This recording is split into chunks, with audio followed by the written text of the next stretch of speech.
24장 14절로 15절입니다. 그러므로 이제는 여호와를 경외하며 온전함과 진실함으로 그를 섬기라. 너희 조상들이 강 저쪽과 애굽에서 섬기던 신들을 치워버리고 여호와만 섬기라. 만일 여호와를 섬기는 것이 너에게 좋지 않게 보이거든 너희 조상들이 강 저쪽에서 섬기던 신들이든지 또는 너희가 거주하는 땅에 있는 아모리 족속의 신들인지 너희가 섬길 자를 오늘 택하라. 오직 나와 내 집은 여호와를 섬기겠노라 하니. 오늘 믿음의 복된 가정 두 번째 시간입니다. 이 앞주에는 부모에 의해서 복을 받았던 자녀들 그 가정을 살펴보았습니다. 어린 모세, 그리고 디모데, 가나안 여인, 그리고 사가라의 가정까지 네 가정을 통해서 믿음으로, 그리고 믿음을 자녀들에게 전수함으로 그 자녀들이 복을 받게 되는, 그래서 믿음의 가문들을 오늘 이 앞주에 살펴봤고요. 오늘은 믿음의 복된 가정 두 번째 시간입니다. 믿음의 복된 가정, 어떻게 하면 우리가 믿음으로 부모들이 가지고 있는 이 신앙을 또 자녀들에게 물려주고 어떤 가정이 진짜 복된 가정인가에 대한 얘기를 오늘 말씀을 통해서 살펴보고자 합니다. 여호수아 24장, 이제 여호수아 생애가 끝나가는 그런 상황이죠. 여호수아에 의해서 가나안 땅에 들어갔고 이제 그곳에서 땅에 분배받고 그러면서 그 가운데서 가나안 땅에 살아가는데, 그 가나안 땅에 살아가면서 그들은 가나안의 종교를 받아들이고 또 애굽에서 섬기던 그런 신들을 받아들임으로 인해서 우상 숭배에 빠지는 그런 결과를 가져왔죠. 그래서 여호수아가 정말로 피 끓는 호소를 지금 하고 있는 겁니다. 우상을 섬기든지 하나님을 섬기든지 둘 중 하나를 선택하라 라고 얘기하고 있는데, 여기서 우상을 섬기라고 하는 게 아니라 하나님을 경외해야 됨에 대하여 더욱더 강력하게 요구하고 있다는 겁니다. 자, 그렇다면 이 본문을 중심하고 이제 또 성경에 있는 데를 찾아가면서 말씀을 드릴 텐데, 믿음의 복된 가정은 첫 번째, 하나님을 경외하는 가정이 진짜 믿음의 복된 가정입니다. 14절에 그러므로 이제 여호와를 경외하며 온전함과 진실함으로 그를 섬기라 명령하고 있거든요. 그러면서 15절에 여호수아는 백성들에게 우상을 섬기든지 하나님을 섬기든지 해라 라고 하면서 여호수아는 스스로 말하기를 오직 나와 내 집은 여호와를 섬기겠노라 그랬더니, 그렇게 확신을 가지고 나는 오직 하나님만 섬기겠다 했더니 16절에 보면 백성이 대답하여 이르되 우리가 결단코 여호와를 버리고 다른 신들을 섬기기를 하지 아니하오리니 라고 되어 있거든요. 그렇다면 그 백성들은 오직 하나님만 섬기시겠다고 지금 약속하고 있는 겁니다. 오늘 우리는 어버이 주일, 이 앞지는 어린이 주일, 이때를 보내면서 우리가 생각할 수 있는 건 뭐냐면, 우리 가정은 과연 하나님만을 경외하며 살아갈 거냐, 하나님을 섬기는 가정으로 살 것인가, 아니면 하나님도 섬기고 우상도 섬기고 또 하나는 나는 하나님보다는 우상이 더 좋아 하며 그렇게 살 건가, 거기에 대해서 우리는 한번 생각해 봐야 된다는 거죠. 이때 이스라엘 백성들은 그렇게 살았습니다. 우상도 섬기고 그리고 하나님도 섬기고 이런 두 개의 신앙을 가지고 있었는데, 여호수아는 강력하게 얘기합니다. 그것을 버리라. 그리고 하나님만을 섬기라고 얘기하죠. 엘리야도 그랬습니다. 오늘 우리는 과연 하나님만 섬기며 살 것인가 입니다. 여기에 여호와를 경외하며 14절 그랬는데요. 그리고 15절은 여호와를 섬기겠노라 했고요. 여기서 여호와를 경외한다는 게 무슨 말이냐면 이런 뜻입니다. 원래 원문의 뜻은 또 지금 여호와를 두려워하라 라고 되어 있습니다. 하나님을 두려워하라 라고 되어 있거든요. 그 하나님을 두려워한다는 것은 하나님을 공경하고 하나님을 제1로 여기고 살라는 겁니다. 그러니까 우리 삶에 있어서 가장 중요한, 가장 핵심이 되는 그 첫 번째가 되어지는 게 뭐냐면 하나님이라는 거죠. 하나님을 최고로 여기라는 거예요. 그러면서 이스라엘 백성들이 이제 여호수아 후에 또 사사기를 지나면서 백성들은 또 타락하거든요. 그래서 이제 사무엘 시대에 가서 사무엘 선지자가 백성들을 미스바로 모이라고 한 후에 그들에게 이렇게 합니다.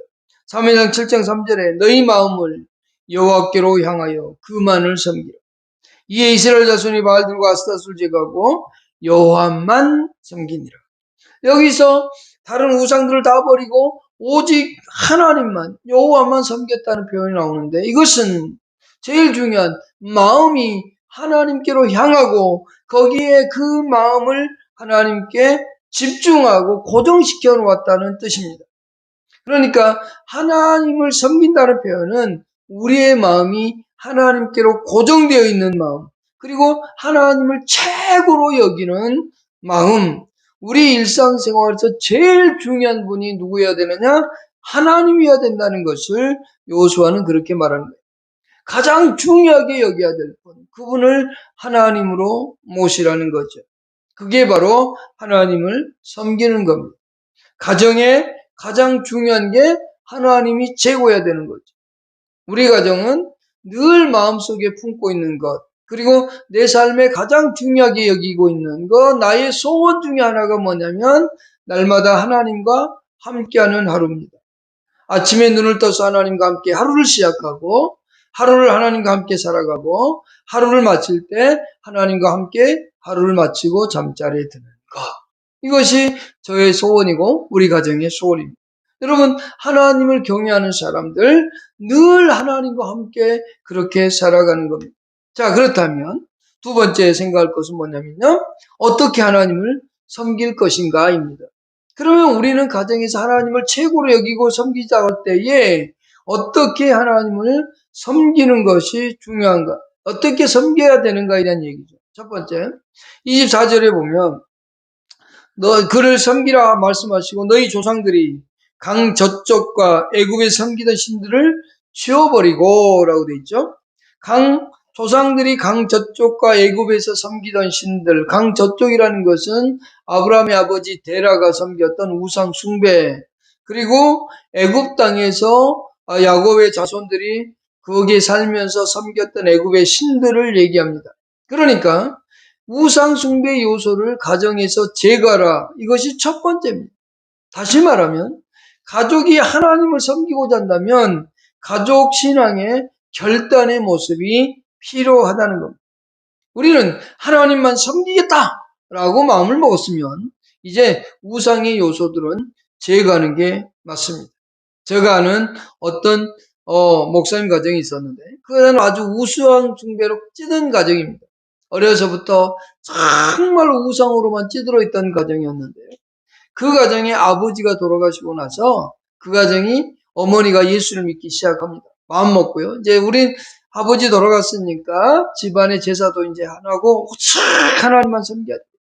우리 조상들 섬긴다고 했다가 가정이 풍지박산 날 정도로 가난해졌다. 그러니 우리는 하나님만 섬긴다 해서 주위에서 막 압류를 넣고 핍박을 해도 오직 하나님 섬긴다고 그 우상 대나무 꽂혀 있는 집 있잖아요. 점집. 그 집만 보면 찾아가서 우리 집안이 어떻게 될까 물어보시던 분이 예수 그리스도를 알고 나서 다 버리고 오직 하나님만을 섬기겠다고 했거든요. 그리고 그 가정이 하나님만을 섬기는 가정이 되었습니다.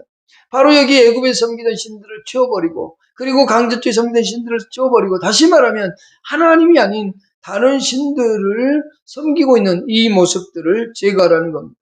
어떤 선교원이 있었습니다. 지금은 이제 선교원이라고 하지 않고 어린이집 또는 유치원 이러는데 그 어린이집 유치원 전에 교회에서 하던 그 어린이 교육시설을 선교원이라고 그랬습니다. 거기도 집사님이 선교원 원장님이었는데 그 원내 어느 날 가서 우연히 보게 된 건데요. 들어오는 입구에 들어가는 문 입구에 뭐가 있는 줄 아십니까? 살며시 도배지로 남들 보면 안 되니까 그 도배지로 살짝 덮어가지고 그 안에다가 한 열 몇 장의 부적을 갖다 넣어놨더라고요. 부적을 탁 넣고 악기를 막아달라고 하는 그런 선교원을 본 적이 있습니다. 그것은 하나님을 섬기는 게 아닙니다. 우상을 섬기는 거죠. 하나님이 그 부적보다 훨씬 센 그것을 그들은 그 부적이 막아줄 거라고 생각하고 있는 거죠. 이것은 이런 요소들을 우리는 다 버리겠다라고 하는 그 결단이 우리에게 있어야 된다는 것을 말하고 있는 겁니다.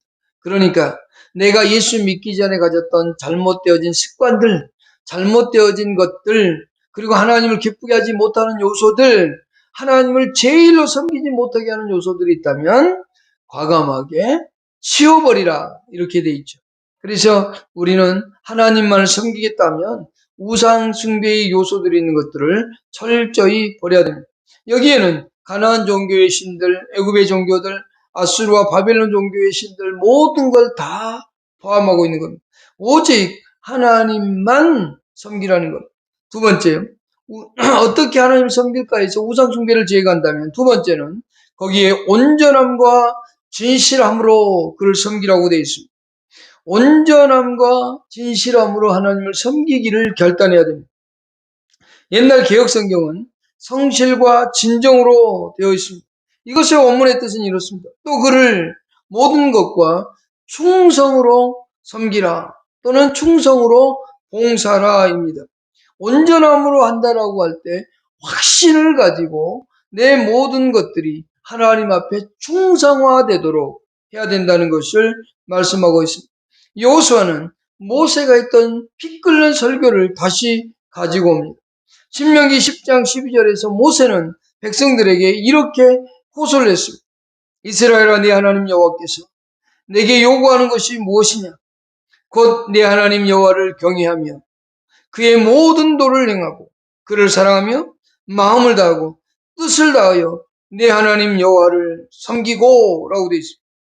마음을 다하고 뜻을 다하여 내 하나님 여호와를 섬기고 예수님께서 가장 큰 계명이 뭐냐고 할 때 이 말씀을 하셨습니다. 이 말이 무슨 뜻인가 하면 마음을 다하고 뜻을 다하여 내 하나님 여호와를 섬기는 것이 곧 온전함과 진실함으로 섬기는 거라고 여호수아는 얘기하고 있는 겁니다.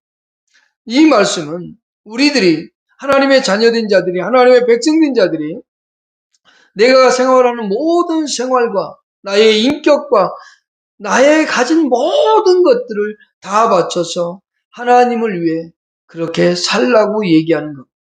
다시 말하면 나의 지적인 생각, 나의 인격, 내가 가지고 있는 재물, 내가 가지고 있는 모든 것까지도 하나님의 영광을 위해서 살라고 하는 겁니다. 이것을 바울은 이렇게 말했습니다. 고린도서 10장 31절에서 먹든지 마시든지 무엇을 하든지 하나님의 영광을 위해서 하라는 겁니다. 또한 빌립보서 1장에서는 사나 죽으나 다 모든 것이 다 그리스도의 것이다라고 바울은 얘기했습니다. 우리가 온전함과 진실함을 가지고 하나님을 경외하고자 하는 내 모든 것을 동원하여 하나님을 경외하고 섬기고자 하는 그 결단이 곧 믿음의 명문가가 될 수 있고 믿음의 복된 가정이 될 수 있다는 것을 잊어서는 안 됩니다.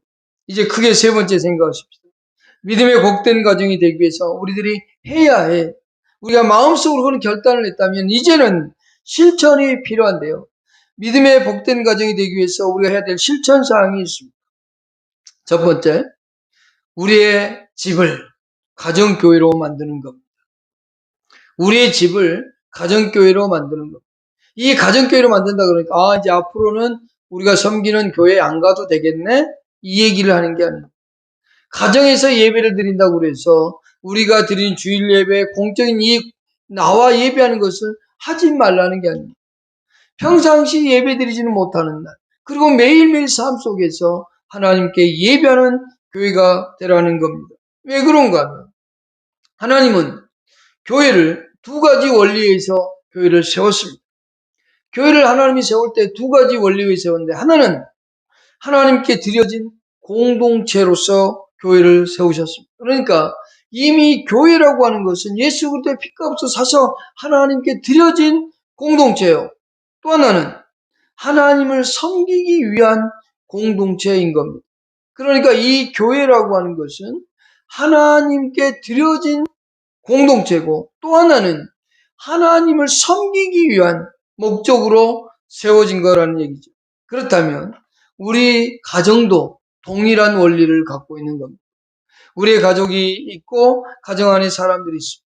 그 가족 안에 있는 구성원이 다 하나님께 드려진 하나님의 자녀들이고, 그러면서 동시에 가정 안에서 하나님을 섬기는 것이 목적이 되어야 됩니다.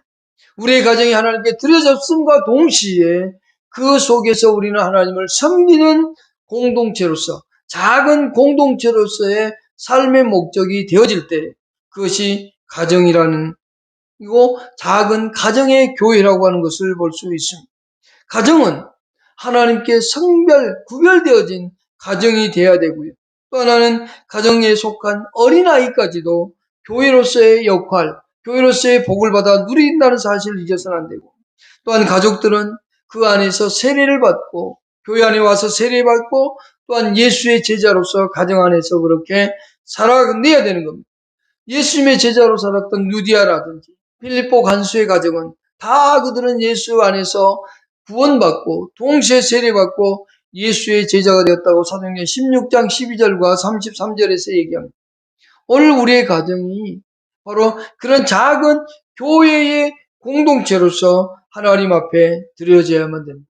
왜 그런가 하면 이 작은 교회, 가정이 교회가 되기 시작할 때 우리 사회도 바뀔 것이고 우리의 공동체도 바뀔 것이고 모든 것의 바뀜의 시작이 거기서부터 시작되는 겁니다. 그러니까 이 말을 좀 어려운 말로 하면 개혁이라는 말을 할 수 있는데, 잘못된 신앙, 잘못된 삶의 모습, 잘못된 살아가는 방식들을 시작하고 개혁할 수 있는 시작점이 어디냐? 그것은 가정이라는 거예요. 가정에서부터 하나님을 섬기는 공동체가 될 때 우리의 사회, 우리의 주의가 바뀌기 시작합니다. 그러면 그 작은 공동체인 가정 안에서 우리가 해야 되는 것들이 구체적으로 뭔가 하면, 첫 번째, 매일 가정 예배를 드리는 겁니다. 여기에서부터 우리는 하나님 앞에 헌신이 될 것이고, 여기서부터 우리 자신들이 변할 것이며 우리의 주의가 바뀌어질 겁니다. 매일 가정 예배를 드립니다. 어느 시간이든 상관이 없습니다. 여러분이 드리기 쉬운 시간에 가정 예배를 드리는 겁니다. 고린도서 16장 19절에 보면 아굴라와 브리스가와 그 집에 있는 교회라는 표현이 나오고요. 로마서 16장 5절에 나옵니다. 고린도서 4장 15절에 라오디에게 있는 형제들과 누빠와 그 여자 집에 있는 교회에게 문안하고, 빌레몬서 2절에도 자매 아비아와 우리와 함께 병사된 아키뽀와 내 집에 있는 교회에 편지하노니 그랬습니다. 초대교회는 가정을 중심으로 교회가 형성이 되었습니다. 그러다 이제 숫자가 많아지니까 이런 지교의 형태가 생겼던 겁니다. 우리는 가정에서부터 내 가정이 하나의 교회로서 예배할 수 있는 장소여야 된다는 겁니다. 그것은 먼저 누구부터요? 우리 가족부터.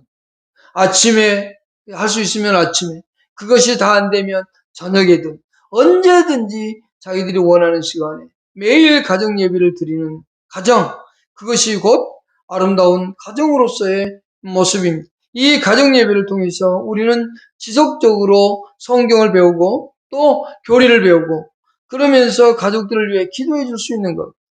가정 안에서 우리는 예배 드리는 것을 소홀히 해서는 안 됩니다. 그래서 매튜엘리는 가정 예배를 회복하라는 책에서 이렇게 얘기했습니다. 건강한 가정의 세 가지 요소를 얘기했는데, 첫 번째, 가정에서 지속적으로 교리를 가르치라는 거고, 두 번째, 가정 예배를 지속하라고 했고, 세 번째, 가족을 신앙으로 훈련시키라고 그랬습니다. 매일매일 삶 속에서 그런 삶이 있어져라고 이 성경 주석가였던 매튜엘리는 그렇게 말씀해주고 있습니다.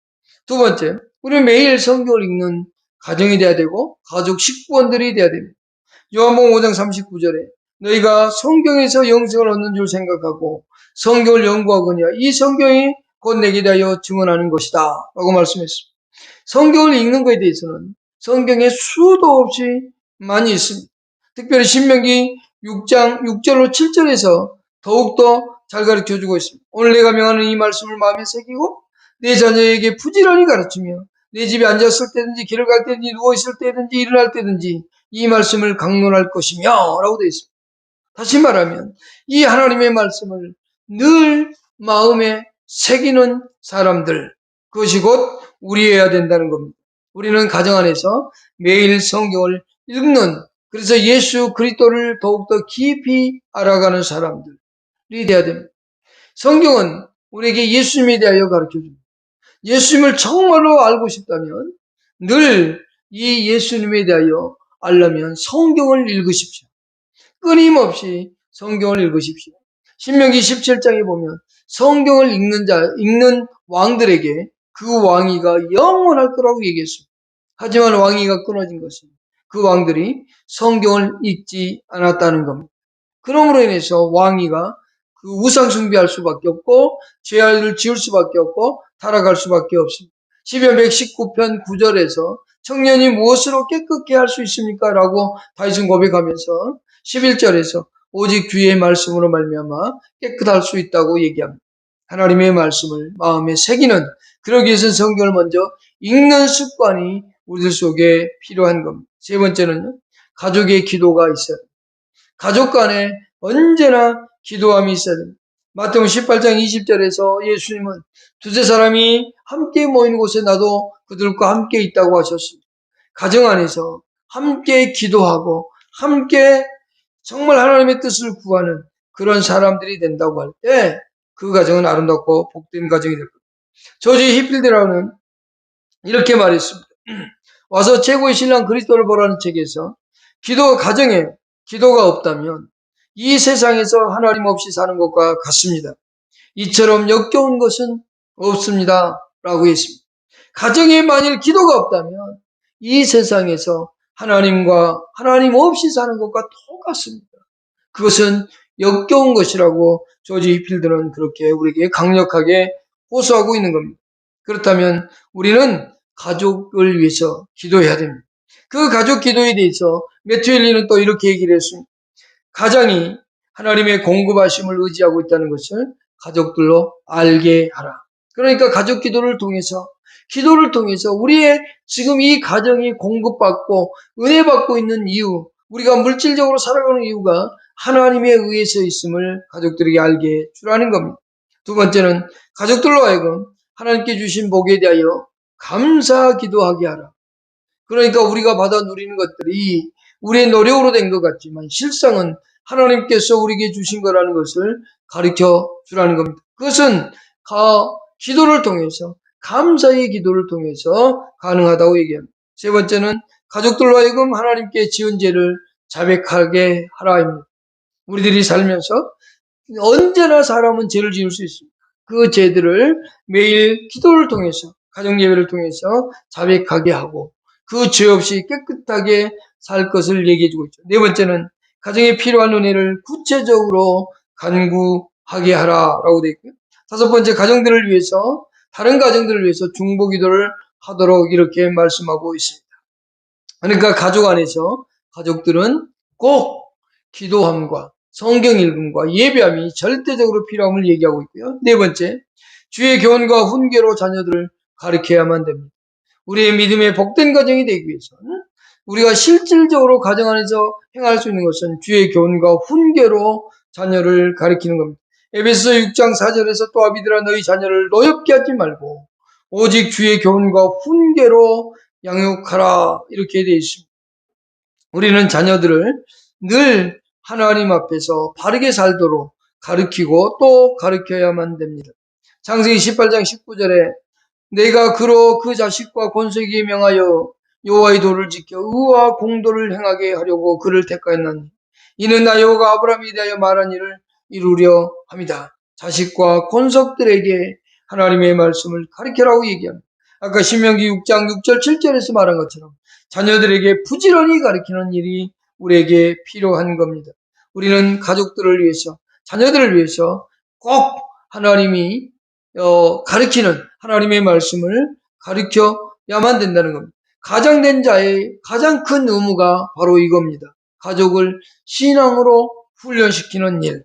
가장이, 집안의 가장 어른되는 사람이 이 일들을 해 가야만 됩니다. 가정을 주관하고 또 가정 안에서 서로 돈독히 살아가는 그런 모습을 우리는 봐야 됩니다. 가장이 가정을 주관하도록 한 것이 에스더 1장 22절에 있습니다. 남편이 자기 집을 주관하게 하고 자기 민족의 언어로 말하게 하라는 말이 있는데, 남편이 가장 어른된 남자가 그 가정에 집을 주관하고 그러면서 가정 안에서 신앙을 가리키는 복된 그런 가정을 만들어갈 것을 얘기하고 있습니다. 또한 그 가장은 자녀들을 교육시킬 뿐만 아니라 가족 전체가 하나님께로 인도되고 거룩하게 살아가도록, 거룩함에 참여하도록 늘 인도해야만 한다는 사실을 잊어서는 안 됩니다. 그러면서 가족들의 잘한 것 또는 선한 일을 했을 때 칭찬하는 것 또한 가장된 자는 잊어서는 안 됩니다. 가장뿐만 아니라 이것은 가족들 전체가 누구나 다 비난하고 비아냥거리기보다는 칭찬하기를 즐겨하고 좋아해야 된다는 사실을 잊어서는 안 됩니다. 그러면서 동시에 가족들에게서 드러나는 모든 악은, 특히 악한 부분은 철저히 버리는, 용납하지 않음이 우리 가장들에게는 절대로 필요합니다. 이와 같은 삶을 살아간다고 할 때에 우리는 믿음의 복된 가정이 될 것입니다. 오직 하나님 보시기 아름다운 가정이 여러분 될 것입니다. 여러분들이 오직 하나님만을 섬기고 살아가십시오. 하나님만을 의지하고 사십시오. 오늘 여호수아처럼 나와 내 집은 오직 여호와만을 경외하겠노라. 이 결단이 여러분 가운데 있고 여러분의 가정이 그렇게 되기를 축복합니다. 하나님을 섬기되 온전함과 진실함으로 섬기고 가정이 하는 복된 가정이 되기 위해서 예배를 드리며 가정 예배를 드리며 또 성경을 읽으며 기도하며 자녀들을 양육하는, 그래서 작은 교회로서의 모습이 하나님께 드려진 가정이요 앞으로도 하나님을 섬기기 위한 아름답고 복된 가정이 계속되어지기를 축복합니다. 기도하겠습니다. 하나님 감사합니다.